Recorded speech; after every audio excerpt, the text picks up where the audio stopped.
குரு வணக்கங்கள். வாழ்க வளமுடன். நெக்ஸ்ட் நேயர்கள் அனைவருக்கும் வணக்கம். டிஎன்ஏ பிரசன்னம் மற்றும் பாரம்பரிய ஜோதிடர் சுப்ரஜா சுரேஷ்குமார். இன்னைக்கு பிப்ரவரி மந்த் பலன்களை பற்றி நம்ம பார்க்க போகிறோம். ஒவ்வொரு கிரகங்களும் நிறைய மாற்றங்களோட ஒரே இடத்துலேருந்து ஸ்டார்ட் ஆகுது, நம்மளுடைய மகரத்திலிருந்து. ஒவ்வொரு ராசிக்கும் என்னென்ன மாதிரியான விஷயங்கள் நடக்க போகுது அப்படிங்கிறத இன்னைக்கு நம்ம வீடியோ ஃபுல்லாக பார்க்க போகிறோம். முதலாவதாக மேஷம்லேருந்து மீனம் வரைக்கும் ஒவ்வொரு கிரகங்கள் ஒவ்வொரு டேட்ஸில் மாறுறாங்க. ஸோ எல்லா கிரகங்களும் மகரத்திலிருந்து ஸ்டார்ட் ஆகிறதுனால ஒவ்வொரு டேட்ஸ்லையும் ஒவ்வொருத்தர் மாறுறாங்க. பிப்ரவரி 4ஆம் தேதி புதன் மகரத்திலேருந்து கும்பத்துக்கு மாறுறாங்க. பிப்ரவரி 6ஆம் தேதி மகரத்திலேருந்து சுக்கிரன் கும்பத்துக்கு மாறுறாரு. பிப்ரவரி 12ஆம் தேதிக்கு மேலே சூரியன் மகரத்திலேருந்து கும்பத்துக்கு மாறுறாரு. பிப்ரவரி 24ஆம் தேதி செவ்வாய் மகரத்திலேருந்து கும்பத்துக்கு மாறாரு. ஸோ எல்லாருமே ஒரு பவர் பேக்டாக ஒவ்வொரு பாவத்துக்கு மாறும்போது பலன்கள் மாறிக்கிட்டே இருக்கும். ஸோ இந்த பிப்ரவரி மந்த் எல்லாமே மகரத்திலேருந்து ஸ்டார்ட் ஆகுது. எந்தெந்த ராசிக்கு எப்படி ஸ்டார்ட் ஆகுறதுங்கிறது பார்க்கலாம். மிதுன ராசி மற்றும் லக்னக்காரர்கள் இந்த பிப்ரவரி 2026 எப்படி இருக்க போகுது? எல்லா கிரகங்களும் ஆல் டுகெதராக இப்போ எங்கே உட்காந்துட்டாங்க அப்படின்னா 8ஆம் இடமான அஷ்டமஸ்தானத்தில் உட்காரு. இதில் என்ன முக்கியமான விஷயம் அப்படின்னா ராசிலேயே குரு உட்காந்துட்டு இருக்காரு, அதுவும் வக்கரமாக இருக்கார். வக்கரமாக இருந்து 7ஆம் பார்வையாக கரெக்டாக உங்களுடைய பார்ட்னரை தான் பார்க்குறாரு. ஸோ ஒருவேளை கல்யாணம் ஆயிருந்ததுன்னா கணவனை பார்ப்பாரு, கல்யாணம் ஆகலை அப்படின்னு உங்களோட பிஸ்னஸ் பார்ட்னரை பார்ப்பாரு. ஒருவேளை நீங்கள் ஒரு மாணவர்களாக இருக்கீங்க அப்படின்னா சமுதாயம் சார்ந்த ஒரு பீப்புள்ஸை பார்ப்பாரு. அப்படிங்கிற பட்சத்தில் என்ன அப்படின்னா இந்த டைமில் கொஞ்சம் ஹெல்த் இஷ்யூஸ் இருக்கும். இந்த ஜூனுக்கு மேலே ரொம்ப அருமையாக இருக்க போது நம்மளுடைய மிதுன ராசி அன்பர்களுக்கு. அடுத்ததான் உங்களுடைய சுக்கிரனாக இருக்கட்டும், செவ்வாய் இருக்கட்டும், ஸோ 3ஆம் இடமாக கூடிய சூரியனும் எல்லாருமே சேர்ந்து 8ஆம் இடத்துல இருக்கும்போது ஜூன் வரைக்கும் எந்த ஒரு காரியத்திலும் நீங்கள் தலையிடாமல் இருக்கிறது ரொம்ப ரொம்ப நல்லது.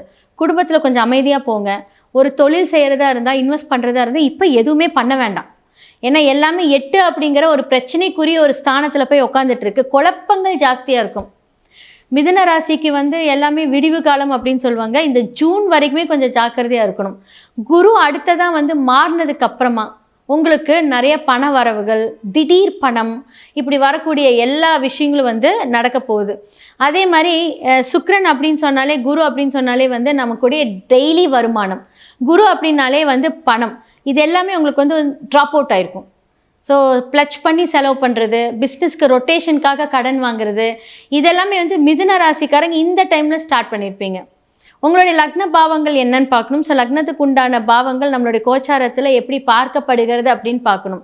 ஸோ இந்த படி பார்த்தோம் அப்படின்னா கண்டிப்பாக இதற்கான ஒரு தெளிவு நமக்கு இன்னுமே எக்ஸாக்டாக கிடைக்கும்.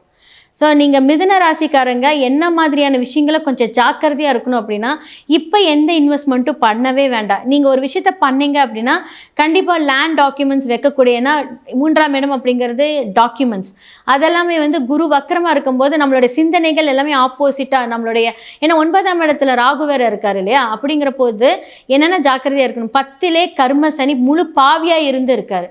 அப்படிங்கும்போது தொழில் ஸ்தானம்லாம் கொஞ்சம் வீக்காக தான் இருக்கும். ஆனால் ஜூனுக்கு அப்புறம் மட்டும்தான் நல்லா வரும். நாம் எடுத்தோம் கவுத்தோன்னு ஏதாவது ஒரு விஷயத்தில் நம்ம ஒரு இன்வெஸ்ட்மெண்ட் பண்ணுறோம், ஏதாவது ஒரு டாக்குமெண்ட் வைக்கிறோம் அப்படின்னா லாஸ் உங்களுக்கு தான்.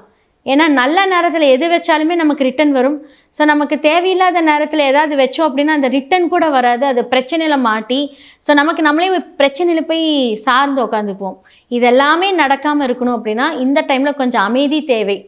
எந்த ஒரு விஷயமும் இப்போ எடுக்காதீங்க. ஜூன் மாதத்துக்கு அப்புறம் எடுத்தீங்க அப்படின்னா உங்களுடைய கர்ம சனியாக இருக்கட்டும், 9ல் இருக்கிற ராகுவாக இருக்கட்டும், வக்கர குருவாக இருக்கட்டும், எல்லாமே மாறி உங்களுக்கு சூப்பரான ஒரு பலன்களை கொடுக்கும். ஸோ காது கேட்காதவங்களுக்கு நீங்கள் ஹெல்ப் பண்ணும்போது உங்களுடைய இந்த பிரச்சனைகள் எல்லாம் சரியாகி மேலே மீண்டு ஒரு சூப்பரான ஒரு லைஃப்பை நீங்கள் ஸ்டார்ட் பண்ணுவீங்க.